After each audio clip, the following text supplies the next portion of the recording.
오늘 말씀에서는 등잔대와 진설병에 대해서 말씀하고 있습니다.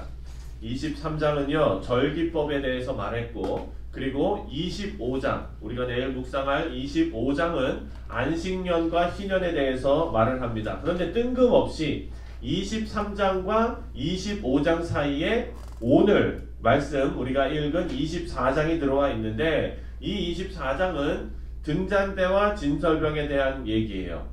그래서 학자들이 이것을 쭉 정리해 나가면서 조금 곤혹스러운 거예요. 왜냐면 절기 얘기를 쭉 지금 하고 있는데 갑자기 뜬금없이 엉뚱한 얘기가 나와 있기 때문에 이것을 어떻게 해석해야 될지, 이 흐름을 어떻게 해석해야 될지 학자들이 많이 고민을 했습니다. 하지만 크게 생각하면은요, 절기법이나 그리고 오늘 우리가 읽은 등잔이나 진설병 내용이 모두 일상에서 하나님과 어떤 관계를 맺어야 하는가를 설명하고 있기 때문에 큰 틀에서는 같은 흐름이 있다는 것을 우리가 볼 수 있습니다.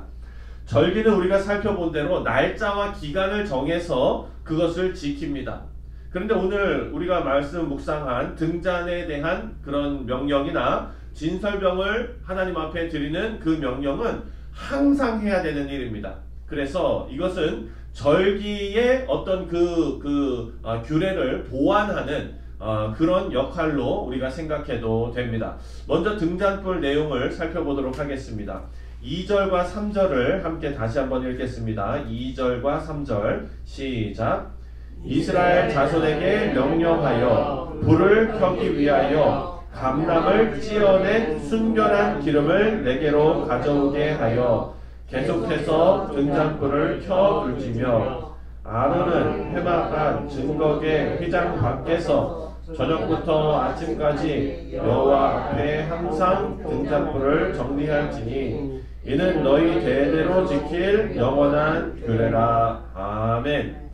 등잔은요 여러분 어둠을 몰아냅니다. 성막 안에 어둠을 등잔이 몰아내고, 그리고 이 등잔의 불을 유지하기 위해서는 오늘 본문 말씀을 보니까 감람을 찧어서 만들어낸 순결한 기름이 필요하다라고 말합니다.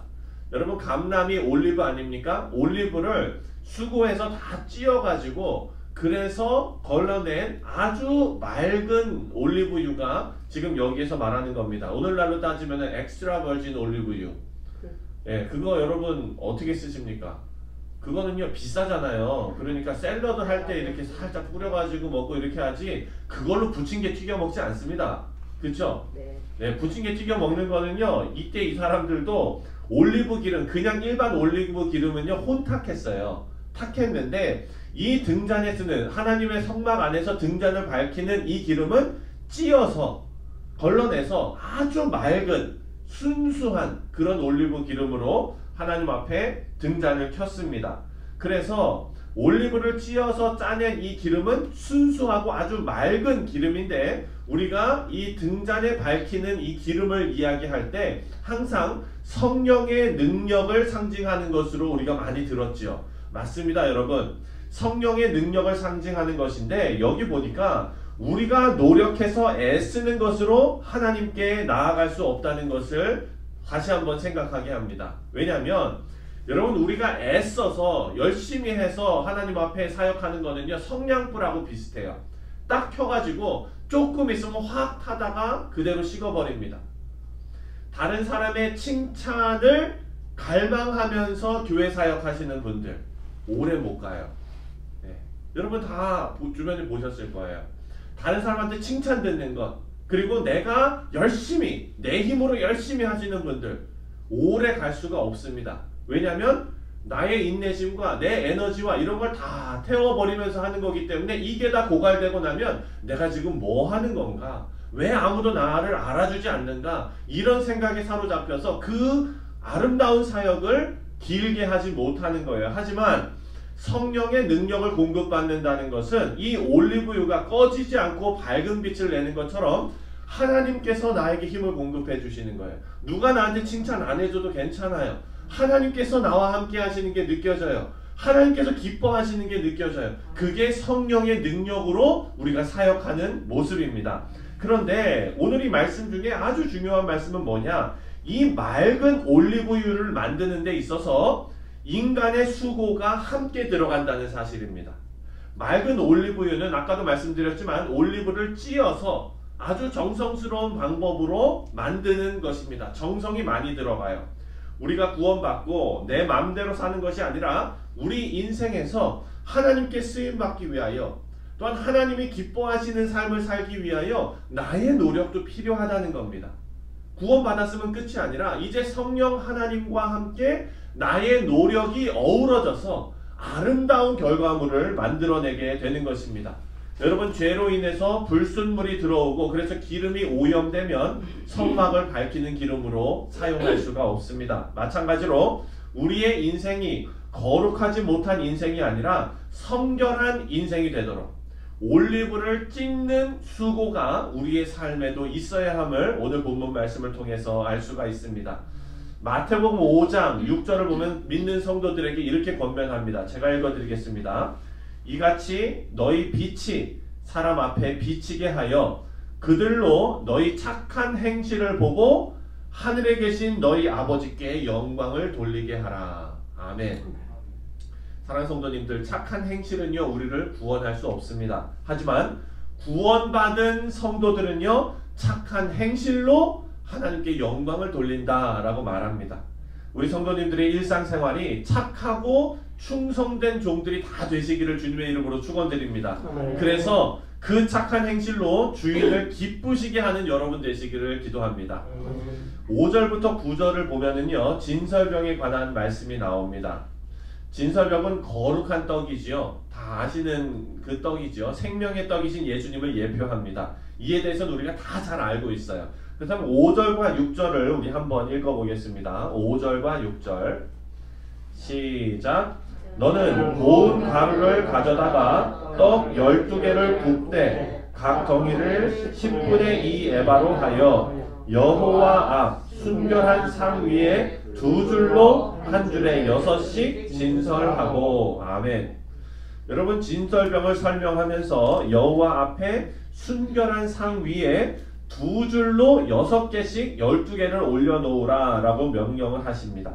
이 떡은요 예수님을 예표하듯이 예수님을 통해서 참 생명을 얻은 우리 성도들이 우리의 몸을 하나님 앞에 헌신하는 삶을 살아야 한다라는 것을 우리에게 알려주고 있습니다. 그래서 사도 바울도 우리의 몸을 들여서 하나님께 영광 돌리라고 우리에게 권면합니다. 하지만 우리는요 여러분 살다 보니까 내 인생이 내 것처럼 사는 경우가 참 많은 것 같습니다.